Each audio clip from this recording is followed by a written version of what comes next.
Georgia Southern without its starting quarterback to start fall camp. Shy Words was arrested Wednesday during a traffic stop. I almost hit a cameraman with one of my throws. Heads up! Not ideal. So here's the deal. Ambuck Park, operated by Chatham County, can host league and tournament games. You can't do that right across the highway at Paulson Park. It's run by the city of Savannah, which has different COVID-19 restrictions. A WSAV investigation reveals Georgia Southern women's soccer coach Josh Moffitt was fired mid-season due to sexual harassment complaints. Got to be a little bit crazy to step in front of these shots, right? What do they feed y'all at Wayne County? A whole lot of chicken. Whole lot of chicken. I got to get on that diet, too. I got to pack on some pounds. This time last year, the Georgia Southern athletic facilities were closed, the stands were empty, and the college athletes were uncertain about their future. Now, Georgia Southern football comes into this year's spring season with a little more clarity. Anyone familiar with Georgia football knows people go crazy for it and clear their schedules for Friday nights. But why should all the boys have the fun? But somehow, through all the ups and downs, Metter High has maintained perfection. It's been nearly a decade since Georgia has lost to South Carolina at home. If South Carolina wants to reverse that trend, they'll have to battle this crowd and the number 3 team in the country between the hedges. Dude told me he wanted 1,000 yards this year. It'd be 2,000 after he's done with it. A run like this certainly helps. Sean Cooley slings it. Comes down from orbit into Joel Osteen's hands. No, not that Joel Osteen, but he's preaching the good word of the long bomb early. My dad always tells me you gotta dance with the woman you brought. So, you gotta give it back to Markel Brown. He makes guys look very foolish out there. Rakim White, just one of those guys that can't be guarded at points. He just got mossed. The equipment team is really gonna love Justin Thomas. He is untouched, galloping through that Yellow Jackets defense, not a stain on his jersey, as he puts 6 more points on the board. Find you a running back that sells out like Abdul Ara. Truck stick. Put the kid in Madden already, man. Markel Brown, Kid Quell showing off the stickum on his gloves. Look at that. Dude has skill for days. He's pushed out of bounds. When she steps into the batter's box, Eagle Nation knows what they're going to get. A preseason all-Sun Belt selection with a great bat and a whole lot of hustle. This year, someone Go get that. is making her run that much faster. Now that he's back in the stands, I'm feeling like a sigh of relief. Good pitch, good pitch. Posted up in the left field bleachers is Micaiah Freeman's dad, Marvin. Soaking it all in, COVID-19 cut what was supposed to be his daughter's final season short. The NCAA granted her an extra year of eligibility, so she's back, dedicating senior year round 2 to her dad. You know, she knows I didn't get a chance to see this, so she's doing it partly for her, but and partly for me, and so that makes me happy. He's been at just about every one of her games growing up. Come on, Kai. That is until last year, when the medicine he took for a heart transplant caused serious kidney failure. I was having seizures at the time, so I wasn't able to trust myself to get out here. Softball took a back seat, and suddenly Micaiah was the one making trips to see her dad. So when he wasn't able, it was like kind of like a little shock to me. I mean, 2 years, he really didn't get to see me play. Oh my goodness. Marvin has certainly won this battle. He's still waiting for a new kidney. Get there, safe.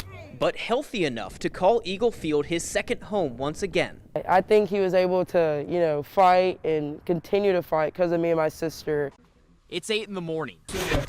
I haven't even stepped on the ice yet. This is a little more intense than the lacrosse pads growing up. And I'm already sweating. Let's do this thing.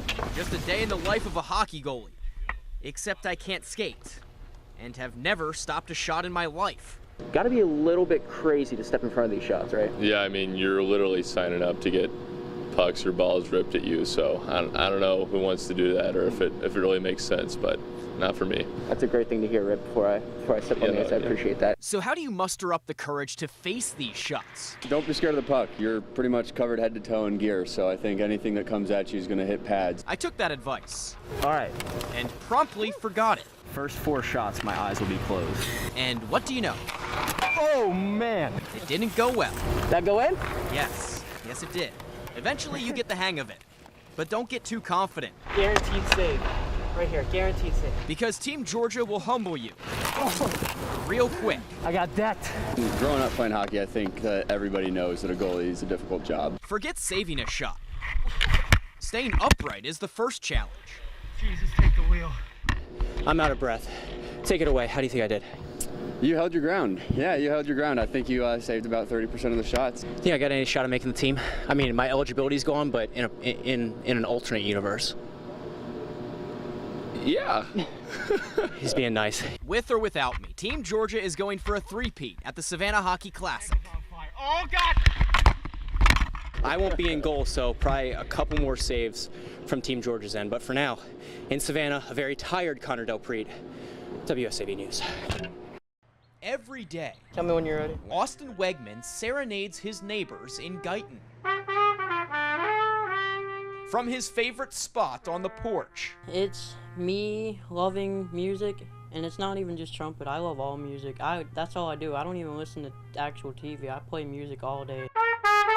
his passion carries over to the way he learns these songs. Because I just memorize everything I play. I don't read music while I play at all. He memorizes, not for fun, but out of necessity. People can say whatever they want, when they want, however they want, and it doesn't bother me because I'm fine with what I am. Blind since 4 years old, Wegman struggled to find hobbies that met his needs.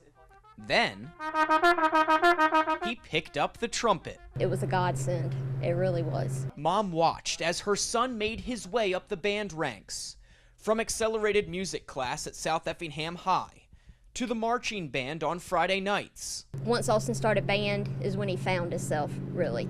His journey with the Mustangs band brought him to Grayson Stadium 2 years ago. Austin couldn't see the circus that was the Savannah Bananas, but the energy was enough to get him hooked on his next goal. And just being in the band will be fun because I'm all about playing, and the energies always seem good whenever I've heard them before. The outside world could see his talent. But the night before Banana Band auditions, Austin still had doubts. And his dad just told him, son, you're never going to get anything if you don't try. And so it's opportunities like this to explain to him, that if you really, really want something, you have to work for it. Nerves out the window, Austin gave it his all Saturday morning. When asked if he had any special talents, the sophomore kept it light. I'm pretty good at playing with my eyes closed.